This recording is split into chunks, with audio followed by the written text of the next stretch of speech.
Today marks the 15th anniversary of the classic video game series, Jak and Daxter. What better way to celebrate than with a ranking video? You may know me as that fellow who made that one Jak 4 video. That one. Who am I? That's none of your business. But in this video I'll be guiding you through my ranking of every Jak and Daxter plot twist, no matter how insignificant. I know that this video isn't exactly original. There are bound to be tons of other people ranking plot twists, and I probably should have done something more unique for the anniversary. But I'm a busy man. Today's not a day for being unique. It's a day for remembering. But first, I need some sort of bland number countdown to use.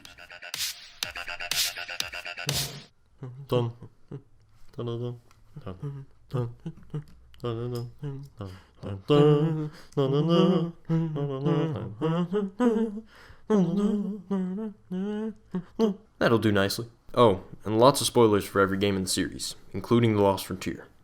Not Daxter, though. It has no plot twists. Number 30. Oh dear lord. Ruskin is actually a good guy. Oh Ruskin, I'm putting you in this position because I know that when a person looks at a ranking list, the two things that usually stick out in their mind is the one at the top of the list and the one at the bottom of the list. I feel that you deserve more recognition. You're easily the most well-developed, memorable, and unique character in the entire series. It was completely unpredictable, and in a good way. Who didn't have their minds blown when this twist occurred? Sure wasn't me. Number 29. People called me Tim. The castaway's name is Tim, because Monty Python reference. There are some who call me Tim. Number 28. The Baron made a deal with the Metalheads. Was this a twist? Whatever it was, it did make the story more interesting, showing just how much more depth the second game had than the first. Number 27. That one pirate guy is bad. Whoa. Number 26. Crew had a daughter. A momentary shock, but a shock nonetheless. Number 25. The Precursor Stone will destroy everything. I'm not sure if this one's a twist either, but I'm including it because I didn't expect it. It raised the stakes. Number 24. The Precursor Stone is a precursor. Okay, this one is definitely a twist. Sure, it doesn't make a whole lot of sense in the long run, but it was cool at the time. Number 23. Two Samoses. The story got a lot more confusing, but it all became clear in the end. Number 22. Vigor destroyed the palace. The bad guy is even more bad. Number 21. Vin is alive. Vin's death in Jak 2 came across as a little bit random, dark, and weird. Now it's a lot less weird. Number 20. Kira is the mechanic. Looking back, this one was incredibly unpredictable, and not in a good way. It's played out as some sort of mystery that you're supposed to figure out, but they give you no hints whatsoever. There is such a thing as being too subtle, guys. Number 19. Damus was the king of Haven City. This was a neat little twist that expanded the mythology of the series. Number 18. Torn betrayed the Underground. This one didn't have many long-term effects, but it did add some depth to Torn's character, and a whole lot more depth to Baron Praxis. Number 17. Errol is alive. Errol was an odd choice for the final villain in the trilogy, but I'll take it. Number 16. Ashlyn is the Baron's daughter. This one did have long-term effects. It was surprising. Number 15. Phoenix isn't a ropin'. Say what you will about The Lost Frontier, but it did have quite a few unexpected twists and turns throughout the story.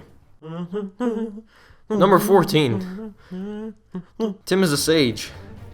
This was a nice callback to the first game. Perhaps not as good as finding out his name is Tim, but I'm putting it up there for the nostalgia. Number 13. Someone's been experimenting with Dark Eco.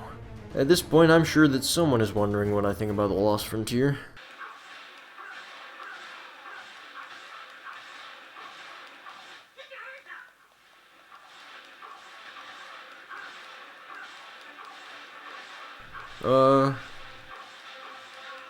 The music was good. Although the game isn't nearly as good as the others in the series, one thing that the developers did well was the atmosphere. And there isn't a level in the game that shows this better than with the abandoned research rig. I rate this twist so highly because seeing that chair again was one of the most chilling experiences I've ever had playing a video game. In the middle of one of the creepiest levels in the series, suddenly we get to see a flashback to Jak 2. I don't even care whether this is a plot twist or not. It's cool. Number 12. Sig is a spy. I love this twist.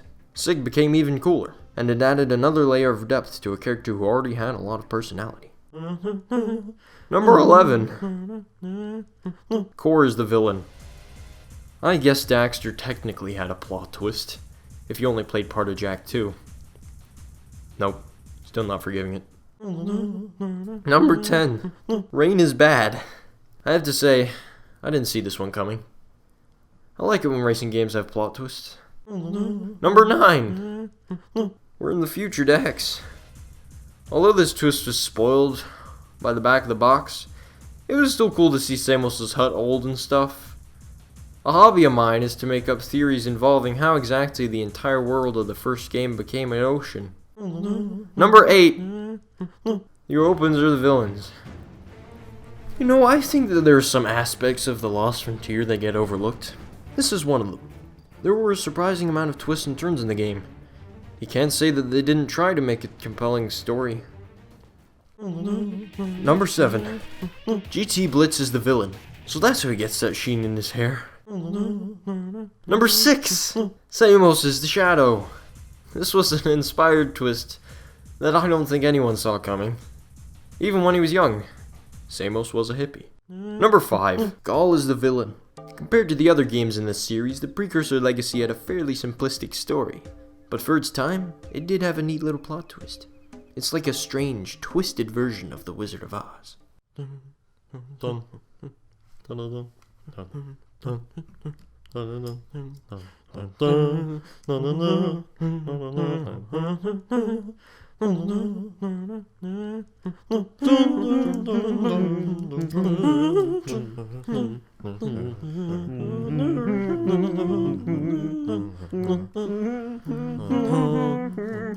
Number 4. Jak is Mar. This would be ranked higher if it was actually resolved. There's been an ungodly amount of debate over whether or not Jak is actually Mar, but back in 2004, the writers clearly intended it to be that way. Fight me. I do think it's cool that Jak looks more and more like Mar with each installment. Although, now that I think about it, why would Jak put that big spider egg in Mar's tomb? Was it supposed to be some sort of practical joke on Daxter? I like your style, Jak. Number 3. The boy is Jak. This twist had by far the most impact on the story and completely changed the game. I like convoluted time travel plots, and this was no exception. Number 2. Damus is Jak's father. At its core, Jak and Daxter is really a story about maturity. The storyline of the first game reflects one's naive childhood days, and subsequent installments move from one's moody teenage years to being an adult, to shooting up gangsters in the hood, to reflecting on the days when you were in prison, and finally to having a midlife crisis. Jak and Daxter managed to balance these different tones quite well, and this twist from Jak 3 reminded me just how much the series has evolved. The circumstances surrounding this twist were dark and even emotional, and I like that. Number 1. The precursors were Otzels. The reactions of the characters alone is enough to make this the best one. But the reason I think that a comedic twist actually works here, where it doesn't work in something like Iron Man 3, is that Jak and Daxter is already a very comedic series, and the twist doesn't negatively impact the storyline. It does take it in a slightly different direction, but it's by no means ruined. The story is still perfectly intact. Very little has actually changed. The stakes are still high, we get to fight the same villain that we were promised throughout the whole game, and the story would have ended on the same note whether the precursors were Otzels or cosmic entities.